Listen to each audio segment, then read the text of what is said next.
Poursuivant leur mission d'itinérance dans les lois là-bas profonds, le ministre provincial des Infrastructures et Travaux Publics, Moïse Mouké-Pekailou, ainsi que la ministre provinciale de la Santé, Éducation et Affaires sociales, Dr Kainda Kassela-Pichou, accompagné de l'honorable député Benjamin Chiluka, élu de la circonscription électorale des Dilolo, ont, sur instruction de la gouverneure Masuka Saini Fifi, effectué une visite d'inspection de l'école moderne des Dilolo en chantier, un prototype des écoles de Kangé à Muchacha et de Lubudzi. Cet établissement scolaire, construit sur fonds propres du gouvernement provincial sur un espace de 100 mètres sur 200, comprend également 18 salles de classe pouvant accueillir chacune 30 élèves. Ces complexes scolaires est muni d'un terrain de football et de basketball où différentes disciplines sportives seront organisées. Des espaces pour la construction d'un internat ainsi que pour les logements des enseignants. Ceci traduit la volonté ferme de Fifi Masuka Saini à matérialiser la vision du président de la République visant à encourager et améliorer les conditions des professionnels de la CRE. L'ouvrage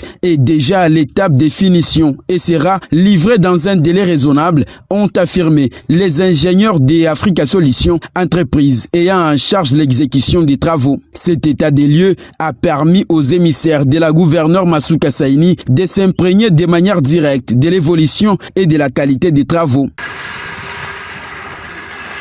De là, Pichou Kainda s'est rendu dans les villages périphériques de Dilolo Centre. Première étape, le centre de santé de Mangoa, situé dans le village qui porte le même nom. Pichou Kainda a visité les locaux de cette structure sanitaire avant de se rendre à la chefferie de Mwakandala où elle s'est livrée au même exercice. À son retour dans les chefs-lieux du territoire de Dilolo, elle a aussi visité l'hôpital Semok, une structure sanitaire privée. Cette présence de l'envoyé de la gouverneure Masuka a été perçue comme un ouf de soulagement et une lueur d'espoir pour les personnels soignants, tout comme pour les patients.